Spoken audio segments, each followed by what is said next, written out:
بسم الله الرحمن الرحيم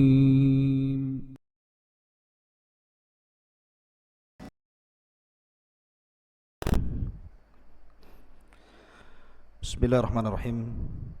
Assalamualaikum warahmatullahi wabarakatuh.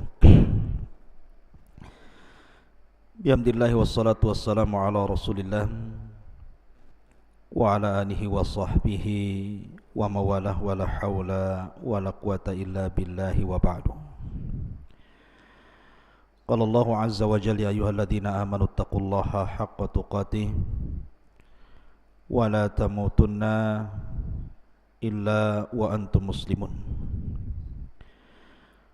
Wa qala sallallahu alaihi wasallam fa inna asdaqal hadithi kitabullah wa khairal huda huda Muhammadin sallallahu alaihi wasallam wa syarrul umuri muhdatsatuha wa kullu muhdatsatin bid'ah wa kullu bid'atin dhalalah wa kullu dhalalatin finnar.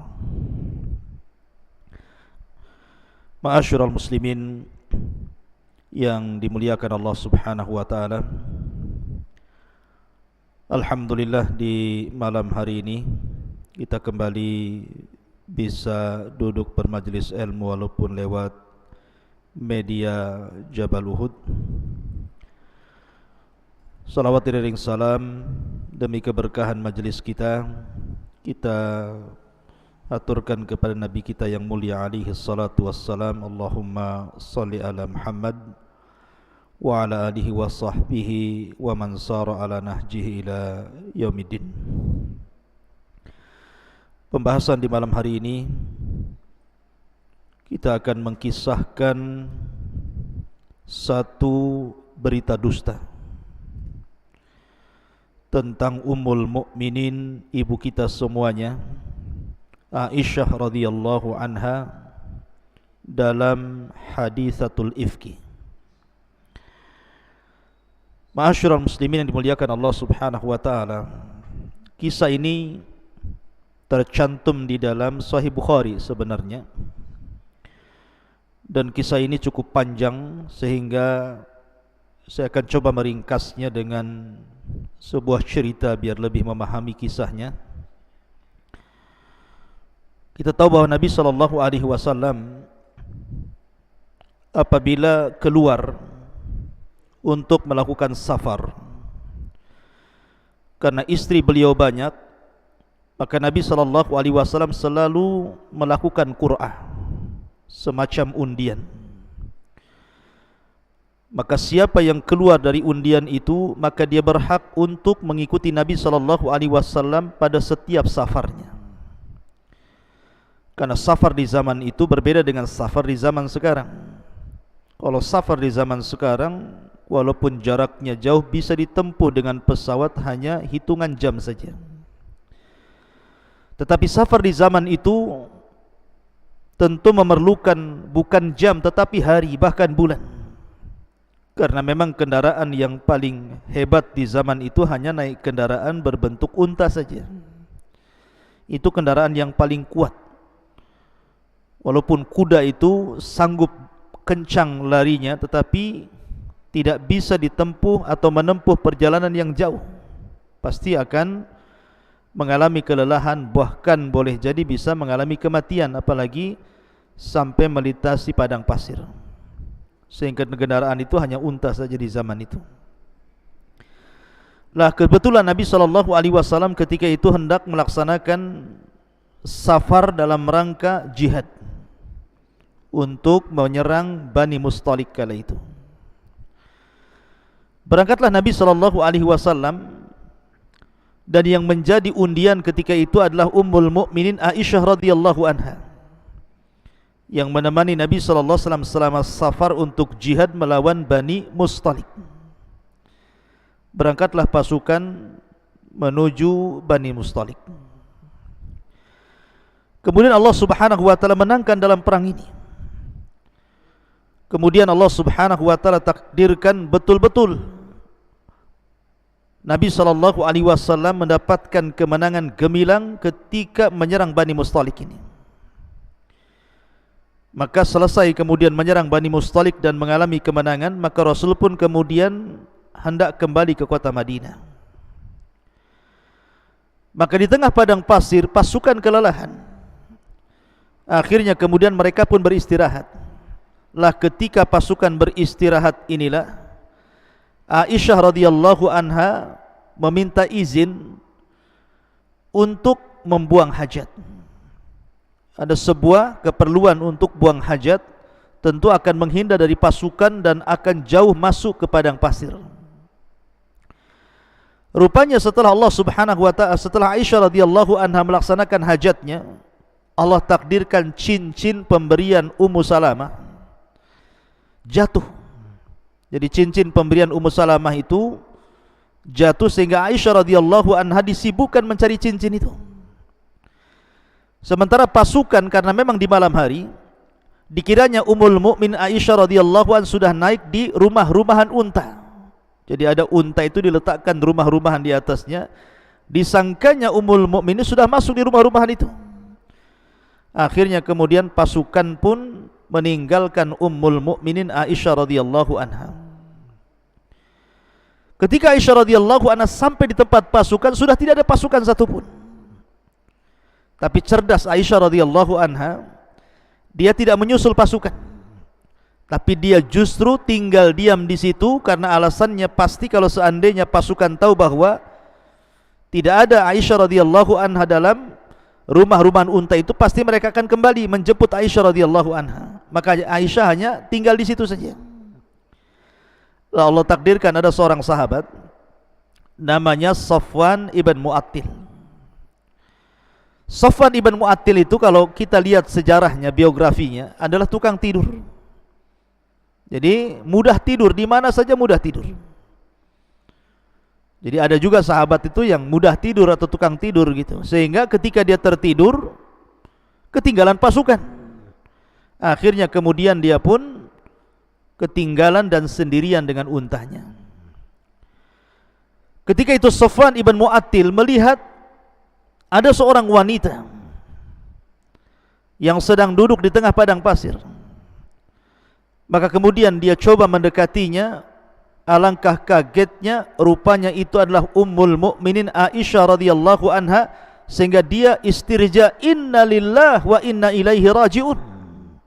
Ummul Mukminin Aisyah radhiyallahu anha akhirnya tidak basa-basi lagi, kemudian Safwan pun menyuruh agar Aisyah naik di atas untanya, kemudian dia turun dan dia kemudian membawa untanya sambil berjalan kaki untuk menembus pasukan yang sudah meninggalkan mereka sangat jauh sekali.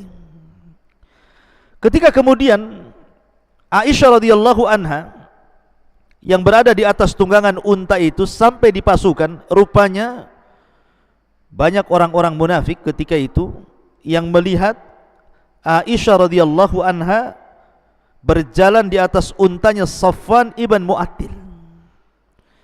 Maka disinilah kemudian peran munafik Abdullah ibn Salul ibn Saba, tokoh munafik Madinah, ingin menyakiti Nabi SAW dengan cara apa? Dengan cara membuat isu tuduhan bahwa Aisyah radhiyallahu anha telah berzina dengan Safwan ibn Mu'attil. Maka menyebarlah berita tuduhan orang-orang munafik kepada seluruh pasukan. Akhirnya menyebar sampai kemudian ke kota Madinah. Subhanallah. Tidak ada yang menyakitkan bagi seorang wanita kecuali dituduh berzina. Apalagi yang dituduh itu adalah Ummul Mukminin, putri daripada Abu Bakar Siddiq radhiyallahu an, istri daripada Nabi SAW, wanita yang dikatakan oleh Amr bin As kepada Nabi SAW, ya Rasulullah, siapakah wanita yang paling anda cintai? Maka Nabi SAW mengatakan Aisyah. Dan siapakah dari kalangan laki-laki? Maka Rasul mengatakan abuha, bapaknya. Bagaimana mungkin Aisyah radhiyallahu anha, putra daripada Siddiq, istri daripada Nabi SAW, wanita yang paling dicintai Nabi SAW tiba-tiba dituduh dan difitnah berzina dengan Safwan ibn Mu'attil. Dan berita perzinahan ini, tuduhan zina ini akhirnya kemudian menyebar dari lisan ke lisan, dari mulut ke mulut, dari telinga ke telinga. Akhirnya hampir satu kota Madinah terkena isu ini. Lah Aisyah radhiyallahu anha ketika itu masih kecil. Kemudian dia pulang, dia tidak menahu apa yang terjadi tentang penyebaran berita tuduhan berzinahnya beliau dengan Safwan ibn Mu'attil yang ada di luar rumah. Karena perjalanan yang melelahkan itulah, akhirnya Aisyah pun hanya terbaring sakit. Jadi sepulangnya dari peperangan Bani Mustaliq, Aisyah radhiyallahu anha terbaring sakit. Rupanya sakitnya memarah. Dan ketika itu Aisyah belum tahu ada kabar tuduhan-tuduhan miring kepada dirinya. Nabi SAW tentu sangat tersakiti dengan berita ini. Siapapun anda, saya, anda atau siapapun, apabila memiliki istri yang paling anda cintai, dan istri anda itu seorang wanita yang salihah, taat beribadah kepada Allah Subhanahu wa ta'ala, tiba-tiba dituduh berselingkuh, laki-laki mana yang tidak akan sakit hatinya, walaupun itu Nabi SAW. Makanya Nabi SAW ketika menyebarnya berita ini, Nabi SAW sama sekali tidak menemui Aisyah radhiyallahu anha, sama sekali tidak menemui Ummul Mukminin Aisyah radhiyallahu anha selama 1 bulan. Bayangkan, wanita yang dicintai Nabi, dan Aisyah radhiyallahu anha sangat mencintai Nabi. Nabi tidak mau berjumpa atau menjumpai Aisyah radhiyallahu anha selama 1 bulan. Padahal kalau seandainya kondisi normal, tidak ada fitnah seperti ini, Nabi SAW paling banyak tinggal di rumah Aisyah radhiyallahu anha, karena giliran Saudah bintu Jam'ah diberikan kepada dirinya. Dan malaikat Jibril selalu turun di rumah Aisyah radhiyallahu anha, wanita yang selama ini dicandainya, disentuhnya, digaulinya, diajak bercanda dengannya, tiba-tiba difitnah.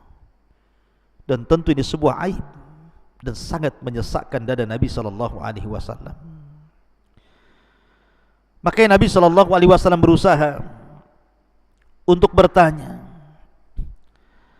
kepada sahabat-sahabat Nabi SAW seperti Ali radhiyallahu an, kemudian juga sahabat yang lainnya, tentang pendapat mereka akan Aisyah radhiyallahu anha. Tapi semua sahabat-sahabat ini memuji Aisyah, artinya tidak percaya, enggak yakin kalau Aisyah berselingkuh itu. Sampai-sampai akhirnya Nabi SAW naik ke atas mimbar di halayak para sahabat Nabi SAW dan mengatakan, ya ma'syaral muslimin, man ya'dzuruni min rajulin qad balagani adah fi ahli baiti. Wahai kaum muslimin, siapa yang bisa memberikan udzur kepadaku akan seorang laki-laki yang telah menyebarkan berita yang sangat menyakitkan bagi keluargaku. Tiba-tiba pemimpin Aus berdiri dan mengatakan,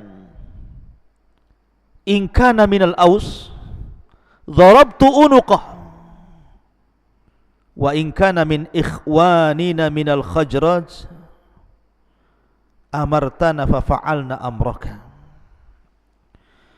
Maka Sa'd bin Ubadah al-Ansari, pemimpin Aus, langsung berdiri dan mengatakan, Rasul, kalau orang yang memfitnah awal kali tersebarnya berita ini, dia adalah orang Aus dari kabilahku, maka ku penggal lehernya. Tapi kalau seandainya yang menyebarkan berita dusta itu saudara kami dari Khajraj, terserah dirimu, perintahkan kami, kami akan melakukan sesuai pemerintahmu. Setelah berdiri, Sa'ad bin bin Mu'ad al-Ansari ini, berdiri pula pemimpin Khazraj, Sa'ad ibn Ubadah radhiyallahu an. Dan dia pun mengatakan hal yang sama. Ya Rasulullah, kalau seandainya yang menyebar fitnah itu dari kalangan Khazraj, aku yang akan memenggal lehernya. Tapi kalau seandainya yang menyebar berita itu dari saudara kami Aus, kau tinggal perintahkan saja kepada kami, kami siap untuk mengerjakan semua perintahmu. Ma'asyiral muslimin yang dimuliakan Allah Subhanahu wa taala, maka Nabi sallallahu alaihi wasallam terus berdoa kepada Allah Subhanahu wa taala agar Allah Subhanahu wa taala memudahkan semua urusannya, menyingkapkan perkaranya. Apakah memang Aisyah berzina atau tidak berzina? Nabi ingin wahyu turun menjelaskan tentang status Aisyah radhiyallahu anha ini. Tapi Aisyah radhiyallahu anha lama-lama mendengar berita, karena tentu heran kenapa Nabi SAW waktu giliran malamnya kok tidak datang selama hampir 1 bulan. Istri mana yang tidak sedih? Padahal suaminya ada di situ tetapi tidak pernah pulang ke rumahnya. Lah Aisyah radhiyallahu anha hanya bisa menangis. Kemudian sakitnya makin memarah, hampir-hampir tidak bisa bergerak.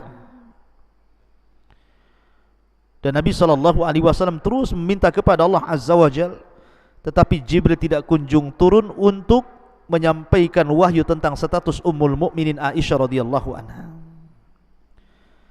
Sampai akhirnya Rasul pun memberanikan diri untuk bertanya langsung. Maka Nabi SAW kemudian dengan berat hati, berat langkah, sakit kepada orang-orang yang memfitnah, dia harus berusaha untuk menyelesaikan masalah. Datanglah Rasul SAW ke rumah Ummul Mukminin setelah 1 bulan tidak pernah berjumpa dengan Ummul Mukminin. Ketika itu Abu Bakar Siddiq radhiyallahu an duduk di samping Aisyah. Ummu Ruman, begitu juga istrinya ibunda Aisyah juga duduk di situ, dan ada seorang budak juga ikut duduk di situ. Maka Nabi SAW mengatakan, ya Aisyah, fa innahu qad balagani anka kadza wa kadza, wa in kunti bari'atun fasayubarri'uki Allahu azza wa jal min fawqi sab'i samawat, wa in kunti lamamti bidhanbin fastaghfirillah wa tubi ilaihi, fa innal 'abda idza taballahu alaihi. Wahai Aisyah, telah sampai berita kepadaku tentang fitnah ini. Kalau memang engkau sama sekali tidak melakukannya, maka Allah Subhanahu wa taala pasti akan menurunkan ayat dari 7 atas lapis langit sana membersihkan namamu. Tetapi kalau engkau memang berbuat, maka mintalah ampun kepada Allah, bertobatlah kepada Allah. Karena seorang hamba apabila mengakui tobatnya, mengakui dosanya dan bertobat kepada Allah, maka pasti Allah akan mengampuni tobatnya. Subhanallah. Dari kata-kata ini seolah-olah Nabi SAW ada sedikit terpengaruh. Itu yang ada di pikiran Ummul Mukminin Aisyah radhiyallahu anha. Bagaimana mungkin Nabi SAW memberikan 2 pilihan antara mengaku dan tidak? Jadi seolah-olah Nabi SAW terpengaruh dengan berita hoax tentang masalah fitnah Aisyah radhiyallahu anha yang berzina dengan Safwan ibn Mu'attil ini, karena memberikan 2 pilihan. Kalau engkau tidak berbuat, Allah Subhanahu wa taala akan membersihkan namamu. Tapi kalau engkau berbuat, bertobat saja. Aisyah radhiyallahu anha mendengar kata-kata itu tentu menembus hatinya. Air matanya kemudian mulai bercucuran. Apa yang harus dikatakan Ummul Mukminin Aisyah radhiyallahu anha? Anak kecil. Dia hanya menengok Abu Bakar Siddiq radhiyallahu anha Abu Bakar Siddiq radhiyallahu an, dan kemudian mengatakan, ya abi, ajibi anni Rasulullah sallallahu alaihi wasallam. Wahai bapakku, bantulah jawab, aku tidak sanggup menjawab. Maka Abu Bakar hanya mengatakan, wallahi ma adri ma aqulu li Rasulillah sallallahu alaihi wasallam. Wahai putriku, aku sudah tidak tahu lagi apa kata-kata yang harus aku jawab kepada Rasul sallallahu alaihi wasallam. Fabaka Abu Bakar, maka Abu Bakar pun menangis. Kemudian Aisyah radhiyallahu anha menengok ibundanya Ummu Ruman. Ya ummi, ajibi anni Rasulullah sallallahu alaihi wasallam.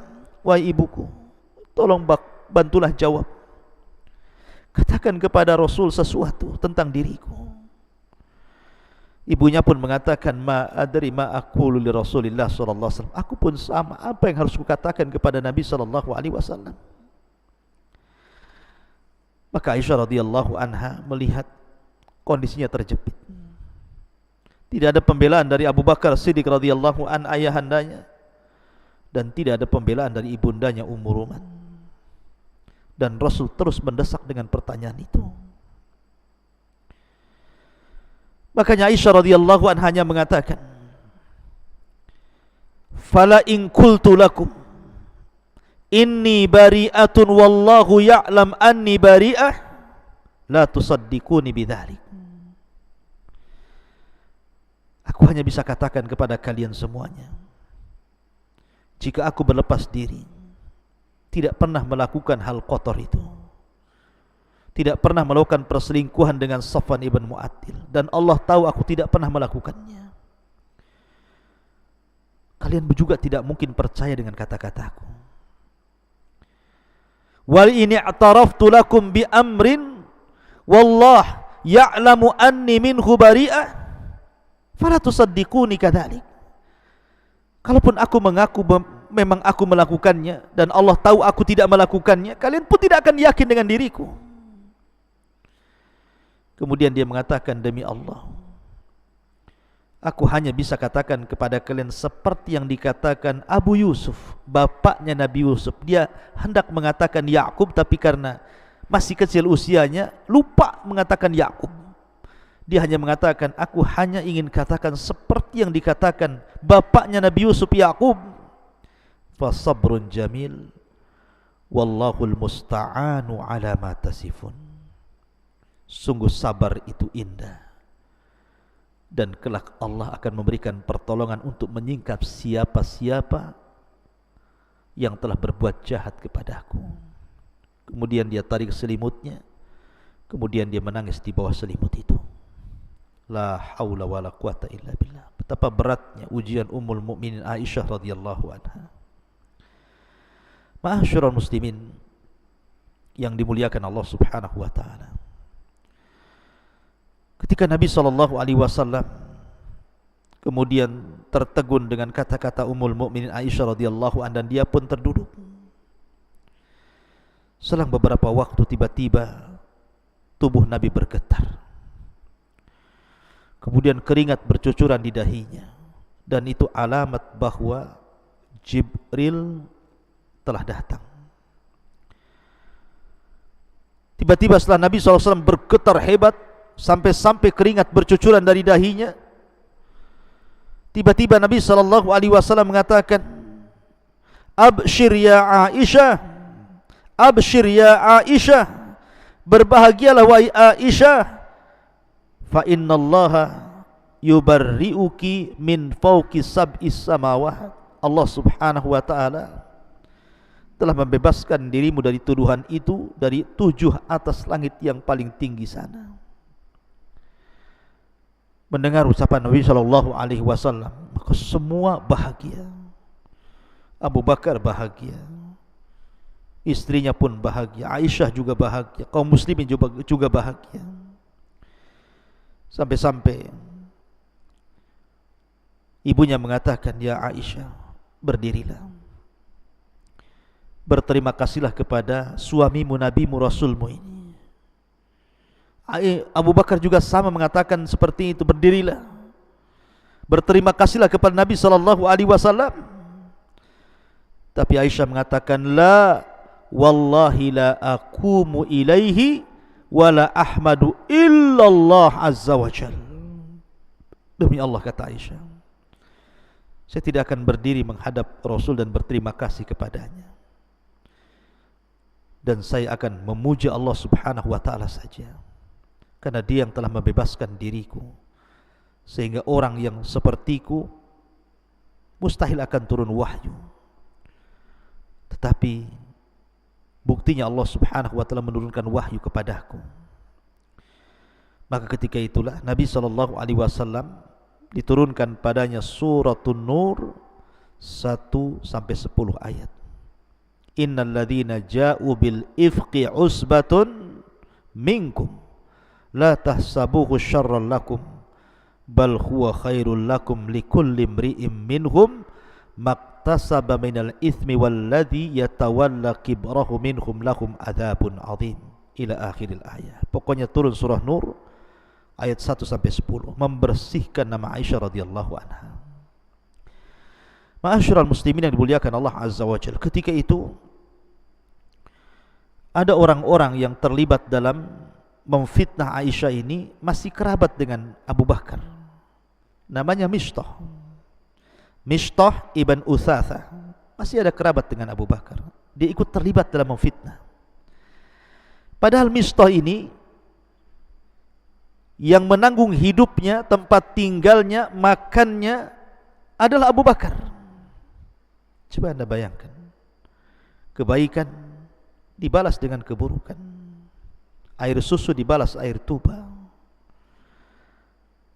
Orang yang selama ini dihidupi kehidupan keluarganya, diberikan tempat tinggal, diberikan makan dan minum dan kebutuhan sehari-hari oleh Abu Bakar, tiba-tiba ikut terlibat dalam memfitnah putrinya. Kira-kira kalau seandainya anda di posisi Abu Bakar, apa yang anda lakukan? Tentu anda akan menghentikan sedekahnya, kan? Itu pula yang dilakukan Abu Bakar. Dia bersumpah dengan mengatakan, la wallahi la unfiqu ala Mistah, demi Allah saya tidak akan memberikan lagi nafkah kepada Mistah. Tetapi tiba-tiba Allah subhanahu wa ta'ala turunkan ayat menegur Abu Bakar. Wala ya'tali ulul fadli minkum wasa' an yu'tu ulil qurba wal masakin wal muhajirin fi sabilillah wal ya'fu wal yasfahu ala tuhibbuna an yaghfirallahu lakum wallahu ghafurur rahim. Tidak layak orang-orang yang diberikan kelebihan harta yang luas bersumpah untuk tidak membantu orang-orang yang dekat dengan dia, para kerabat, orang-orang miskin, orang-orang muhajirin di jalan Allah azza wa jal. Wal ya'fu, maafkan saja dia. Wal yasfahu, lapangkan dadamu untuk dia. Ala tuhibbuna an yaghfirallahu lakum, bukankah engkau ingin Allah mengampuni dosa-dosamu? Wallahu ghafurur rahim, dan Allah zat yang maha pengampun lagi maha penyayang. Seolah Allah ingin katakan kepada Abu Bakar Siddiq radhiyallahu anhu, sudah, maafkan saja Mistah, lapangkan dadamu. Bukankah kau ingin dosa-dosamu diampuni? Lalu selama ini apa? Kau ini sholat malam, kau bersedekah, kau berbuat baik, kalau bukan karena mencari maghfirah Allah azza wa jal, kalau bukan karena mencari ampunan Allah azza wa jal, kita ibadah setiap hari, kita baca Quran, kita zikir, kita salat, kita berpuasa, kita bersedekah, untuk apa? Kalau bukan untuk mencari ampunan Allah azza wa jal dari dosa-dosa yang kita lakukan. Maka Abu Bakar Siddiq radhiyallahu anhu mengatakan, bala wallahi inni uhibbu an yaghfirallahu li, demi Allah aku ingin Allah mengampuni dosa-dosaku. Maka dia pun akhirnya kembali menafkahi Mistah, bahkan lebih banyak lagi. Ma'asyiral muslimin yang dimuliakan Allah subhanahu wa ta'ala, dari sini ada pelajaran bahwa idza ja'akum fasikum binaba'in fatabayyanu. Apabila ada orang fasik, apalagi munafik, membawa kabar berita, maka cross checklah berita itu. Karena terkadang satu berita bisa viral, terkadang mengganggu keamanan negara. Bahkan bisa mengadu domba antara rakyat dan negara. Bahkan tak jarang bisa sampai perang dan bunuh-bunuhan gara-gara berita. Maka jangan mudah seseorang itu menelan berita mentah-mentah sebelum jelas redaksi yang menghabarkan berita itu adalah redaksi yang thiqah, yang terpercaya. Kalau memang ini urusannya pemerintah, berarti selama berita bukan dari pemerintah, enggak usah dipercaya. Tapi kalau berita ini resmi dari pemerintah, ya sudah, memang pemerintah yang memberikan berita, kita yakin kalau ini urusannya dengan pemerintah. Ma'asyiral muslimin yang dimuliakan Allah Azza wa Jalla. Kemudian yang kedua, di sini Aisyah radhiyallahu anha mengajarkan kepada para wanita tentang makna apa itu sabar dan tawakal. Terkadang wanita di zaman sekarang belum lagi dituduh berzina dan dia tidak melakukannya lagi. Yang jelas-jelas berzina dituduh saja dia enggak mau kan gitu, sakit hati dia.